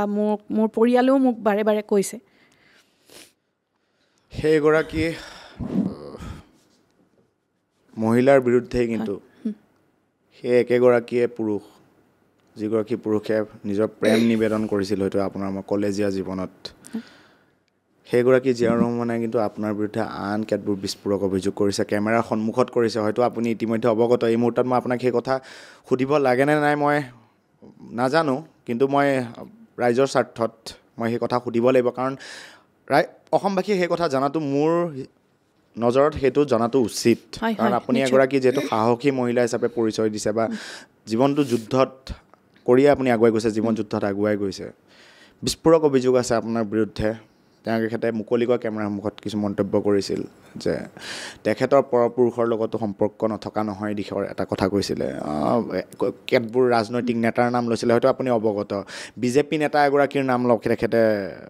আওপকীয়াকৈ লৈছিলে যে এগৰাকী বিশেষ নেতাৰ লগত এগৰাকী শাসকীয় দলৰ নেতাৰ লগত তেখেতৰ ঘনিষ্ঠ সম্পৰ্ক আৰু যিবোৰৰ বাবে মই তেখেতৰ পৰা ময়ো দূৰলৈ আঁতৰি আহিব লগা হৈছিলে বা যিগৰাকী অবৈধ প্ৰেমিকা এই মুহূৰ্তত আপুনি যিটো অভিযোগ কৰিছে সেইদিনা হাতে লোতে ধৰা পেলাইছে সেইগৰাকী মহিলাক কেমেৰাৰ সন্মুখত কিন্তু তেখেতে আপোনাক উদ্দেশ্যে এক প্ৰকাৰ কৈছিলে যে তেখেত মোৰ লিগেল ৱাইফ গতিকে সেই কোন এগৰাকী বিজেপি নেতা বা কি এইবোৰ ঘনিষ্ঠ সম্পৰ্ক বা কি বিলাসী বাহনত এইগৰাকী মহিলাই যিগৰাকী মহিলাই জীৱন যুদ্ধত আগুৱাই গৈছে অকলে দুগৰাকীকৈ কন্যা সন্তানক লগত লৈ আগুৱাই গৈছে ৰাজ্যবাসীৰ বাবে আপুনি যদি সেই বিষয়ে যদি অলপ মুখ খোলে হয় যিসকলে মোক ছ'চিয়েল মিডিয়াত বৰ সমালোচনা কৰি আছে আজিৰ ভাষাত ট্ৰল কৰি আছে তেওঁলোকে কেতিয়াবা মোক দেখিছেনে মোৰ জীৱনটো দেখিছেনে মই কেনেকৈ ৰাতিপুৱা ছোৱালী দুজনীক ৰেডি কৰি 7:30 বজাত স্কুলত থ'বলৈ যাওঁ স্কুলৰ পৰা থৈ আহি মই মোৰ ঘৰৰ কাম যাৱতীয় কামখিনি কৰি ছোৱালী দুজনীলৈ আকৌ ৰন্ধা বঢ়া কৰি লাঞ্চ পেক কৰি দুপৰীয়া সিহঁতি কি খাব স্কুলৰ পৰা সিহঁতি কোনযোৰ কাপোৰ পিন্ধিব সেইখিনিলৈকে ৰেডি কৰি মই মোৰ কাৰ্যালয়লৈ ওলাই যাওঁ কাৰ্যালয়ৰ পৰা আহোঁতে বিলাসী গাড়ী বহুত দূৰৰ কথা ৰিক্সাত উঠি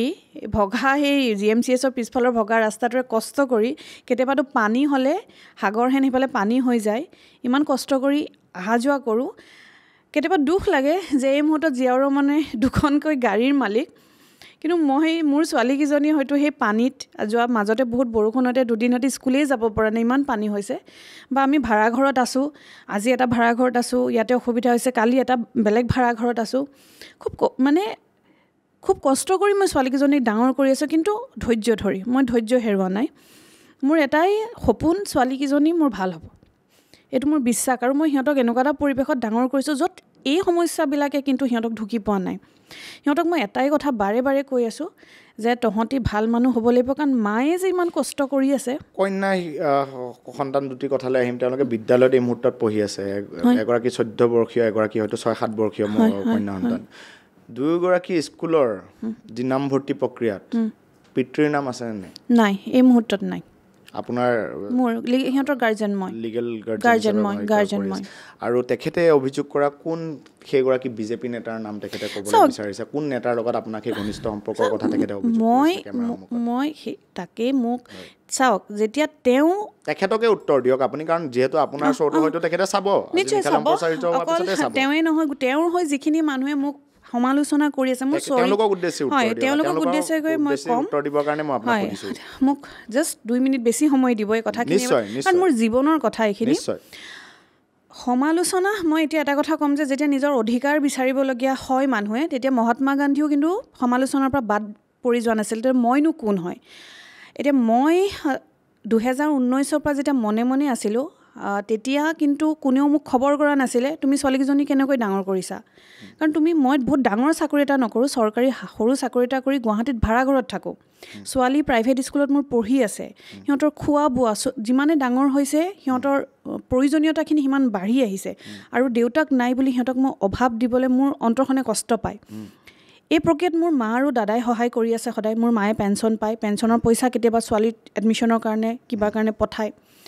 মোৰ যদি কোনোবা ডাঙৰ নেতাৰ লগত সম্পৰ্ক থাকিলেহেঁতেন মই ইমান অভাৱত থাকিলোহেঁতেন নেকি মই আজিৰ তাৰিখত আপোনাক ক'ব বিচাৰিম যে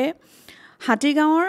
এটা মাইক্ৰ' ফাইনেন্সত মোৰ সোণৰ বস্তু অলপ এতিয়াও বন্ধকত সোমাই আছে মই ছোৱালীৰ স্কুলৰ ফিজ দিবৰ কাৰণে সেই বস্তুবিলাক মোৰ অলংকাৰ সোণৰ অলংকাৰ বন্ধকত দি মই তাৰমানে পইচা আনি ছোৱালীৰ স্কুলৰ এডমিশ্যন এই মাৰ্চৰ এডমিশ্যনখিনি মই কৰিছোঁ গতিকে মানুহে চাওক অবৈধ সম্পৰ্ক আজিকালি কিয় কৰে চবেই জানে মাইকী মানুহে অবৈধ সম্পৰ্ক কৰে একেবাৰে টকা পইচাৰ কাৰণে যে টকা পইচা ল'ম সুখত থাকিম আৰু অবৈধ সম্পৰ্ক কৰি থাকিলে মই জিয়াউৰ ৰহমানৰ পিছে পিছে 6 বছৰৰ পিছত কিয় ঘূৰি যাম মানে তেওঁৰ পিছে পিছে কিয় ঘূৰি ফুৰিম তেওঁ বিয়া পাতিলে যদি মোৰ কাৰণেতো একেবাৰে ইজি ৱে হৈ গ'ল ন তুমিও বিয়া পাতিলা মই মোৰ অবৈধ প্ৰেমিকৰ লগত এতিয়া মুক্ত মানে ঘূৰি ফুৰোঁ নহয় জানো এই ইমানখিনি নকৰি মই তেওঁক বিচাৰি কিয় গ'লোঁ আৰু ইয়াতকৈ ডাঙৰ কথাটো হ'ল যে তেখেতে নাম কিয় নলয় বিজেপি নেতা বুলি কৈ আছে তেখেতে নামটোতো কৈ দিলেই হ'ল কিবাটো এভিডেন্স থাকিব হয় নাম থাকিব বা দামী দামী গাড়ী থাকিলে সেই গাড়ীকেইখনৰ নাম্বাৰটো দি দিলেওতো মানুহে গম পাব আপুনি এক প্ৰকাৰ তেখেতক আমাৰ জৰিয়তে এই পডকাষ্টৰ জৰিয়তে আপুনি প্ৰত্যাহ্বান জনাব বিচাৰিব যে আপুনি নাম ৰাজহুৱা কৰক মইতো যদি কিবা তথ্য প্ৰমাণ আছে আপুনি ৰাজহুৱা কৰক নাম কওক কাৰণ চাওক এনেকুৱা ধৰণৰ কথাটো ময়ো ক'ব পাৰোঁ যে জিয়াউৰ ৰহমানে মানে এইগৰাকী মহিলা এনেকুৱা এগৰাকী দলৰ মহিলাৰ লগত বা তেওঁলোকৰ নিজৰ দলে কোনোবা মহিলাৰ লগত ঘূৰি ফুৰিছে এনেকুৱা কথাটো ময়ো ক'ব পাৰোঁ কিন্তু চাওক কাজিয়া কৰিলেও মোৰ বিশ্বাস মানুহে ন বেইমানিৰ কাজিয়া কৰিব নালাগে কাজিয়াও ন ইমানদাৰিছে কৰিব লাগে গতিকে যেতিয়া মই তেখেতক ধৰা পেলাই দিলোঁ যে তেওঁ অবৈধভাৱে এগৰাকী মহিলাৰ লগত আছে আৰু তেওঁৰ নিজৰ সন্তানৰ কোনো দায়িত্ব নলৈ তেওঁ প্ৰেমত মত্ত হৈ নতুন গাড়ী কিনিছে XUV 500 এখন প্ৰেমত মত্ত হৈ আছে এই বস্তুটো যেতিয়া মই ৰাইজৰ আগত উলিয়াই দিলোঁ তেতিয়া তেওঁ কি কৰিব এতিয়া তেওঁ ডিফেন্সত কি কৰিব ইজিয়েষ্ট ৱেটো কি চৰিত্ৰ হনন আৰু মহিলা যেতিয়া অলপ কথা জনা হয় আৰু আত্মনিৰ্ভৰশীল হয় তেতিয়া একাংশ ৰাইজে এই ধৰণৰ কামবোৰ কৰি খুব ভাল পায় কাৰণ আমাৰ প্ৰায় মানুহৰে কি হৈছে ছেডিষ্টিক প্লেজাৰ আপোনাৰ বেয়া কৰি আপোনাক বেয়া কৰি আপোনাৰ বেয়াকৈ তেওঁলোকে কি তৃপ্তি পায় জানেনে এই যে মই ভালকৈ আছোঁ মই যে কাৰো সন্মুখত মোৰ ছোৱালী দুজনীলৈ কান্দি কান্দি 2টা টকা মই বিচাৰি থকা নাই মই যে ভালকৈ আছোঁ এই বস্তুবিলাকক হিংসা নিশ্চয় জেলাচি ক'ৰবাত আছে আৰু তাৰ ফলস্বৰূপে মই ভিক্টিম হৈছোঁ আৰু জিয়াউৰ ৰহমান যিহেতু এটা দলৰ প্ৰচাৰ সম্পাদক গতিকে তেওঁৰ লগত এটা ছ'চিয়েল মিডিয়াৰ টীম আছে তেওঁ নিজক বচাবৰ কাৰণে সেই টীমটোক লগাই দিছে আৰু টীমটোৱে অহৰহ কাৰণ সেই টীমটোৰনো কি দলৰ সদস্য হয় কেতিয়াবা 2 টকা পায় মোবাইল এটা লৈছে কোনো কাম নাই গোটেই দিনটো মানুহক ট্ৰল কৰিবলৈ লগাই দিছে মাইকী মানুহজনীক ট্ৰল কৰা মোৰ দৰে সাধাৰণ চাকৰি কৰা দুজনী ছোৱালী মাক এজনীক 24 ঘণ্টাই ট্ৰল কৰাটো বৰ সাধাৰণ কথা কিন্তু জিয়াউৰ ৰহমানক প্ৰশ্ন কোনেও কৰিব নোৱাৰিলে যে ইমানেই যদি বেয়া মহিলা তেওঁ দুজনীকৈ ছোৱালী তেওঁ মোৰ ওচৰত কিয় এৰি দিলে তেওঁ এবাৰো ভবা নাই যে এই ছোৱালী দুজনীৰ চৰিত্ৰ মাকৰ নিচিনা হ'ব এবাৰো কিয় ভবা নাই আৰু যদি তেওঁৰ মনত সেই চিন্তাখিনি আছে সন্তানৰ প্ৰতি যথেষ্ট চিন্তা আছে তেওঁ যুঁজিব লাগিছিল কোৰ্টত বা থানাত গৈ তেওঁ যুঁজিব লাগিছিল নিজৰ ছোৱালীৰ কাষ্টডিৰ বাবে আপুনি কেছত হাৰে বা জিকে পাছৰ কথা কাৰণ তেওঁৰ ওচৰত যদি মোৰ চৰিত্ৰহীনতাৰ প্ৰমাণ আছে তেতিয়াহ'লে তেওঁ কোৰ্টত ডেফিনেটলি সেইখিনি শ্ব' কৰিব পাৰে সেইখিনি প্ৰডিউচ কৰিলে কোৰ্টে নিশ্চয় তেওঁক ৰিলিফ দিলে হয় নহয় জানো এইসমূহ ইমান বৃহৎ অভিযোগ আছে তেওঁৰ বিৰুদ্ধে বা আপুনি অতদিনে এইসমূহ অভিযোগৰ এক প্ৰকাৰ ভুক্তভোগী হৈ আহিছে বুলি ক'ব লাগিব যিসমূহ অভিযোগ আপুনি উঠাইছে আপুনি এই বিষয়ে এই তেখেতে যিহেতু আপুনি কৈছে আপোনালোক বিচ্ছেদৰ পিছতে 2021 চনত সম্ভৱতঃ তেখেতে সেই বিশেষ ৰাজনৈতিক দলটোত অসম জাতীয় পৰিষদত তেখেতে এগৰাকী এক্টিভ ৰাজনৈতিক সদস্য হিচাপে তেখেতে যোগদান কৰিছিল এই বিষয়ে আপুনি কেতিয়াও লুৰিণজ্যোতি গগৈ ডাঙৰীয়াক এই বিষয়ে অৱগত কৰিছিল বা কোনো শীৰ্ষ নেতা কাৰণ আপুনি এগৰাকী সেই দলৰে এগৰাকী সদস্যৰে এগৰাকী পত্নী যিহেতু হয়তো যথেষ্ট যোৱা আছিল বা এনেকুৱা ডাঙৰ যিসমূহ ৰাজনৈতিক নেতা আছে সেই দলটোৰ সেই তেওঁলোকৰ লগত হয়তো ঘনিষ্ঠ সম্পৰ্ক আপোনালোকৰো ক'ৰবাত নক'ৰবাত গঢ় লৈ উঠিছিল বা আপুনিও তাৰে সমভাগী হ'ব পাৰিছিল বা তাতে উপস্থিত আছিল এই বিষয়ে কেতিয়াবা লুৰিণজ্যোতি গগৈক বা কোনো শীৰ্ষস্থানীয় নেতাক দলটোৰ আপুনি এই বিষয়ে অৱগত কৰিছিল নে বা তেওঁলোকক যদি অৱগত কৰিছিল তেওঁলোকৰ ফালৰ পৰা কি উত্তৰ পাইছিল আপুনি বা তেওঁলোকে সেইসমূহ কথা আপোনালোকৰ লগত কিবা চৰ্চা হৈছিল হয় মই প্ৰথম যোগাযোগ কৰিছিলোঁ তেখেতসকলৰ জগদীশ ভূঞা ডাঙৰীয়া তেখেতৰ অসম জাতীয় পৰিষদৰ যিটো জু ৰোডত কাৰ্যালয় আছিল মই 2022 চনতে গৈছিলোঁ তালৈ তালৈ যোৱাৰো এটা কাৰণ আছিল জিয়াউৰ ৰহমানে এইকেইদিন নিজৰ মানে ছ'চিয়েল মিডিয়াৰ পেজত মোৰ বিষয়ে যিবোৰ অভিযোগ কৰি আছে এই অভিযোগবোৰ এনেকুৱা ধৰণৰ কথাবোৰ মানে মই সদায়ে শুনি থাকোঁ মানে নিজকে ধোঁৱা তুলসী পাত বুলি সজাবৰ কাৰণে তেওঁ মানে মোৰ কেৰেক্টাৰ বেয়া বা মোৰহে চৰিত্ৰত আহুৱা আছে এনেকুৱা ধৰণৰ কথাবোৰ মোৰ চিনাকি আমাৰ যিবোৰ কমন ফ্ৰেণ্ড সেই মানুহবোৰক কৈ ফুৰে তেতিয়া মানে কি হ'ব জগদীশ ভূঞাক আপুনি কি কৈছিল জগদীশ ভূঞাক মই কৈছিলোঁ যে জিয়াউৰ ৰহমানৰ যি সমস্যা আছে মোৰ লগত আহি পাতিব পাৰে কিন্তু এই যে মোৰ বিষয়ে সমালোচনা মোৰ বেয়া কথা মানুহক যে কৈ ফুৰে এইটো তেখেতে বন্ধ কৰক মই জাষ্ট এই ৰিকুৱেষ্টটো কৰি জগদীশ ভূঞা ডাঙৰীয়াক কৈছিলোঁ জগদীশ ভূঞাৰ ফালৰ পৰা কি জনোৱা হৈছিল আপোনাক জগদীশ ভূঞা ডাঙৰীয়াই মোৰ কথাখিনি শুনিছিলে শুনি পিনে তেখেতে ক'লে ঠিক আছে মই জিয়াউৰ ৰহমানক ক'ম কথাখিনি সি মোৰ ভাইদৰে মই তাক কথাখিনি ক'ম কথাখিনি ক'লে বুলি ক'লে তাৰপিছত জগদীশ দাই মোলৈ ফোন কৰিলে কৈ পিনে ক'লে মই জিয়াউৰক কৈছোঁ তেওঁ মোক ৰিকুৱেষ্ট কৰিছিলে যে তোমালোক যদি পাৰা আকৌ মিল হোৱা তেতিয়া মই জগদীশ দাক কৈছিলোঁ যে মই নিশ্চয় মিল হ'ম কিন্তু ঘৰৰ মানে গাৰ্জেনে কথা পাতিব লাগিব ধৰক জিয়াউৰ ৰহমানৰ দেউতাক মাকে কথা পাতক মোৰ মা আছে মোৰ দাদা আছে জিয়াউৰ ৰহমানৰ পিতৃ মাতৃ জীৱিত হৈ আছে হয় আছে তাৰপিছত জগদীশ ভূঞাৰ ফালৰ পৰা বাৰু সেইখিনি আপোনাক জনোৱা গৈছিলে আৰু বাকী লুৰিণজ্যোতি গগৈৰ বিষয়ে অৱগত আছিল মই লুৰিণজ্যোতি গগৈ ডাঙৰীয়াক এদিন ফোনত 1.5 ঘণ্টা কথা পাতিছোঁ কিমান চনৰ কথা এইটো আপোনাৰ সেই 2022 চনৰ ছেপ্টেম্বৰ মাহৰ কথা মই লুৰিণজ্যোতি গগৈ ডাঙৰীয়াক কৈছোঁ গোটেই অশান্তিখিনি কৈছোঁ যে মই কৈছোঁ যে জিয়াউৰ ৰহমান যেতিয়া ওলাই গ'ল মোৰ ওচৰৰ পৰা মই তেওঁক আমনি কৰা নাই মই মাত্ৰ মোৰ ছোৱালী দুজনীক খৰচ বিচাৰি কোৰ্টত এটা কেছ দিছোঁ আৰু মই কোনো ধৰণৰ আমনি কৰা নাই কিন্তু তেওঁ কি কৰি আছে বাৰম্বাৰ মোৰ চৰিত্ৰ হনন কৰি সমাজত ঘূৰি ফুৰিছে যিটো মোৰ বাবে অসহনীয় হৈছে কাৰণ এজন মানুহক তেওঁ যিখিনি স্বাধীনতা বিচাৰিছিল মই সেই স্বাধীনতাখিনি তেওঁ লৈ গুচি গ'ল আৰু তেওঁৰ সেই স্বাধীনতাত মই কোনো কাৰণতে হস্তক্ষেপ নাই কৰা মই তেওঁৰ ছোৱালীৰ দায়িত্ব তেওঁৰ মূৰত জাপি দিয়াগৈ নাই মই অকলে দায়িত্ব লৈ আছোঁ তাৰপিছতো চৰিত্ৰ হনন মোৰ কিয় হৈ আছে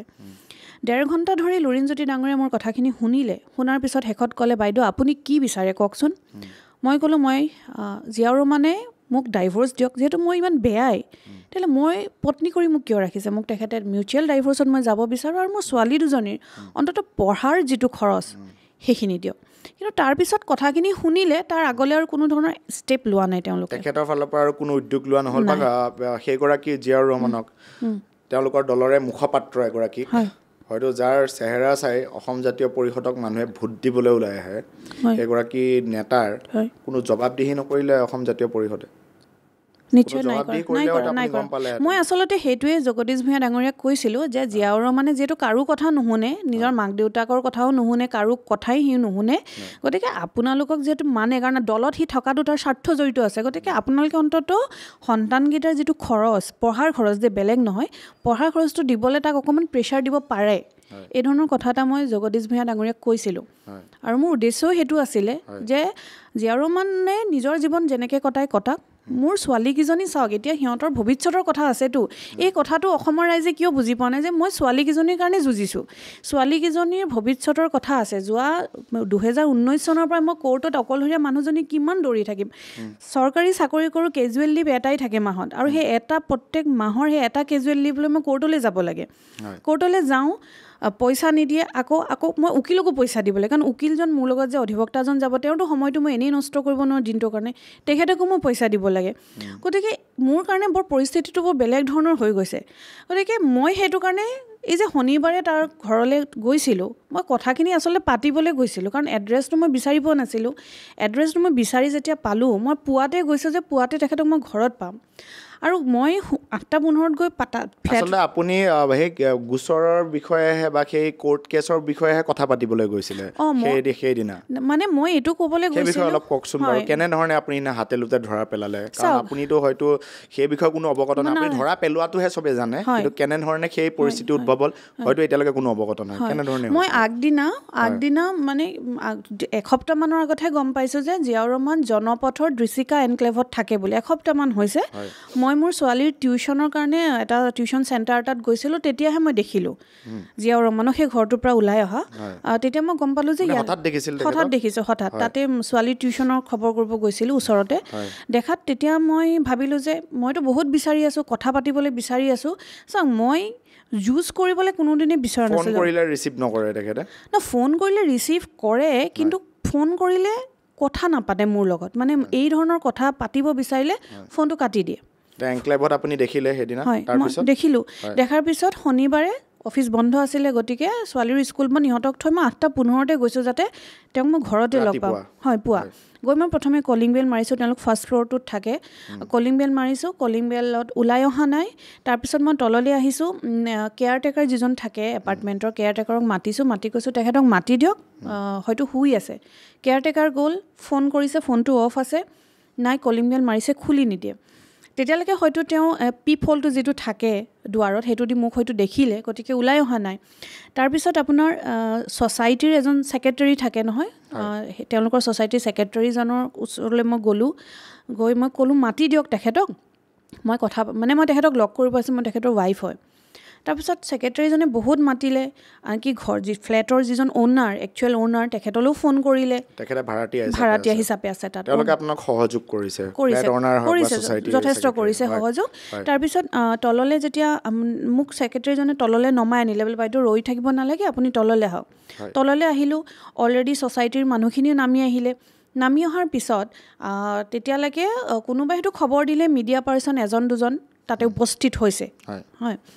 তাৰপিছত একচুৱেলি মই তাৰমানে আগদিনাখন মই কিন্তু হাতীগাঁও থানালৈ গৈছিলোঁ গৈ মই কথাটো অৱগত কৰি থৈ আহিছিলোঁ কাৰণ মই জানো মই যোৱাৰ লগে লগে হয়তো জীয়াউৰে মোক মিছা কিবা ডকাইতি চুৰি বা মাৰ্ডাৰ কেছত ফচাই দিব পাৰে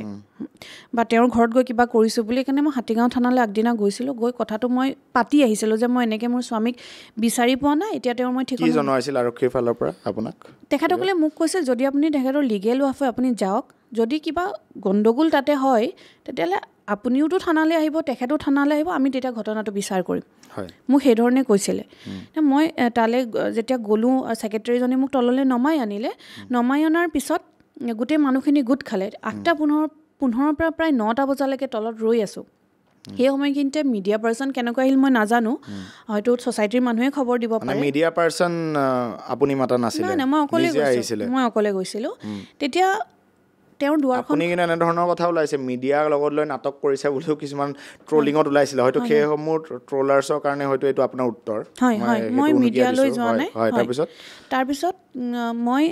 তেওঁৰ দুৱাৰখন খোলা শব্দটো পালোঁ শব্দ পোৱাত কেয়াৰটেকাৰজনে মোক ক'লে বাইদেউ আপুনি যাওকচোন তেখেতে দুৱাৰ খুলিছে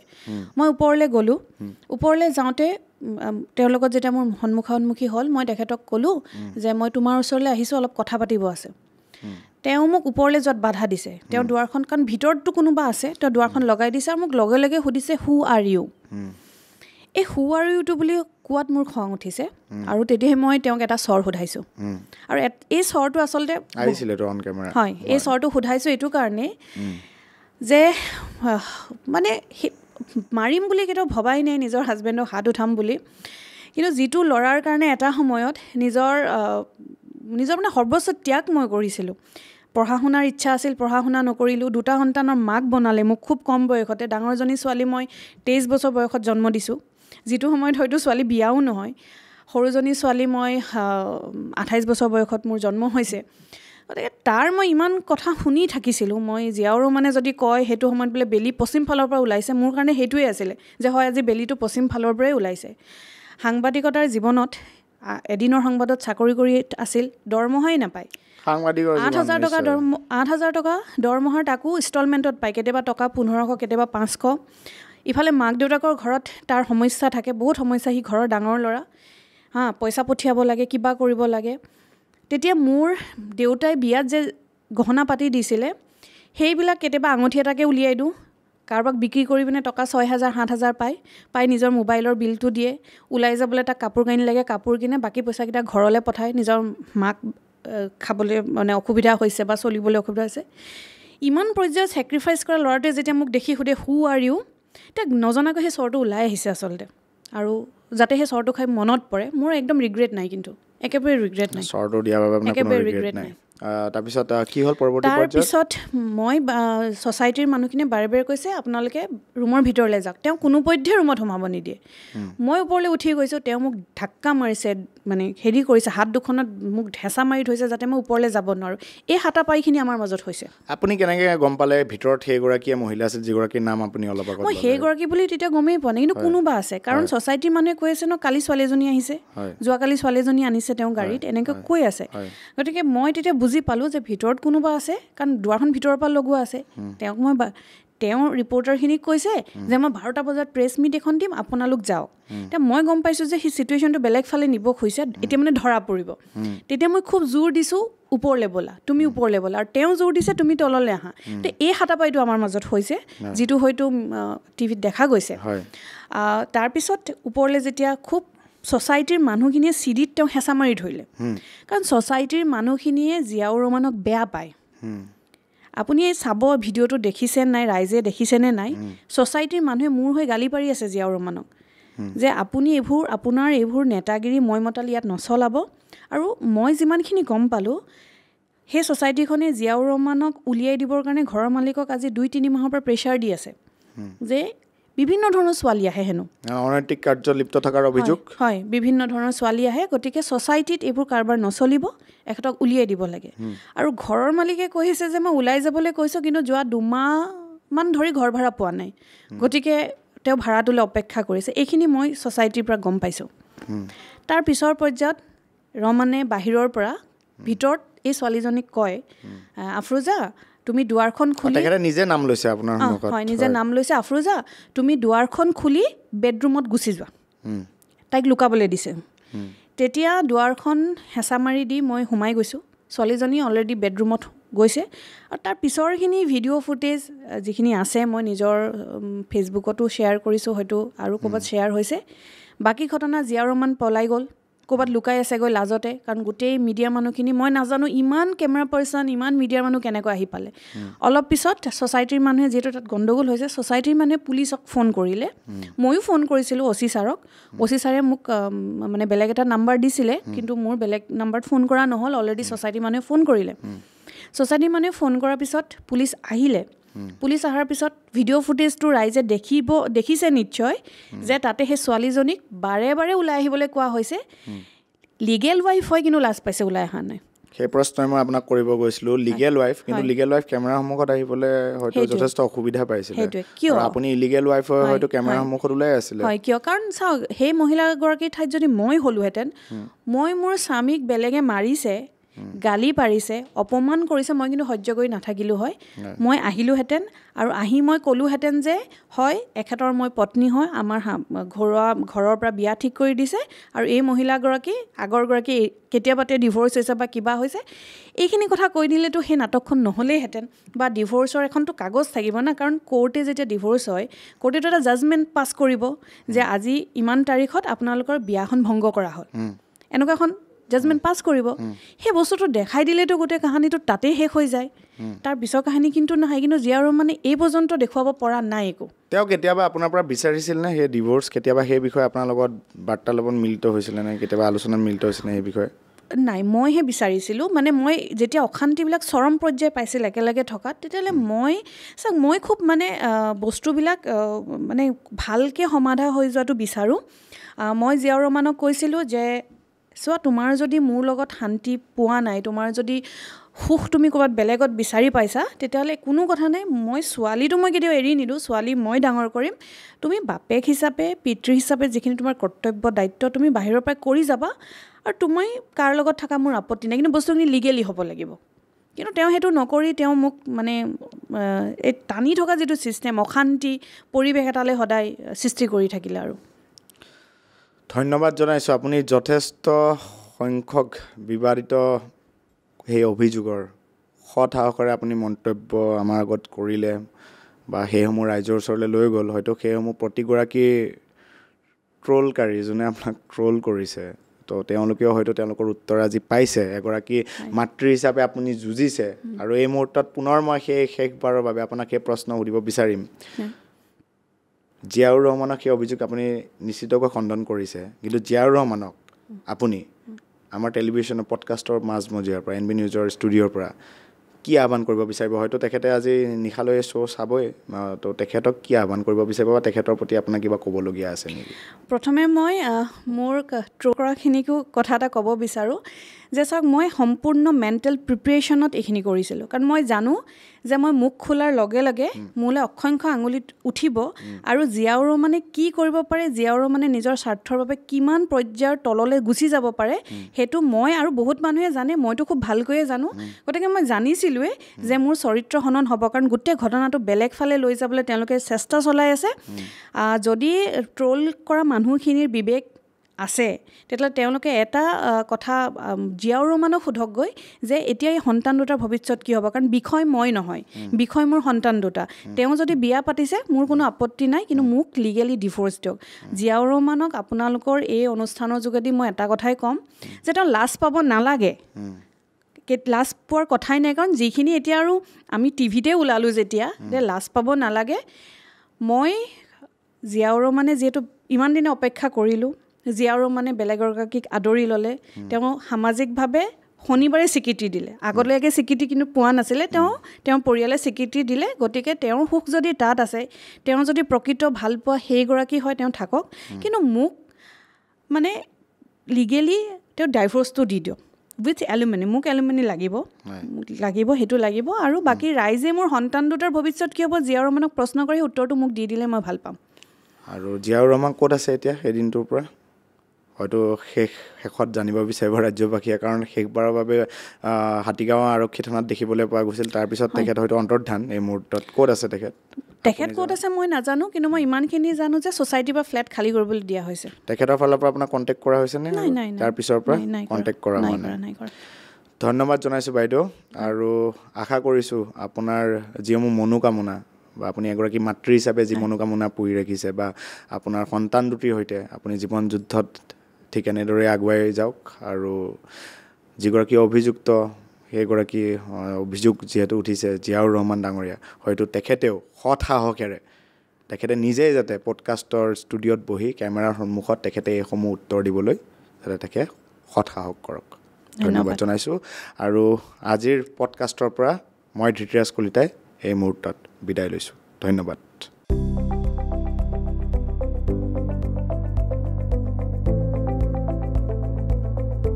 NB নিউজ সহজ সৰল ভাষাত নৱভাৰতৰ কথা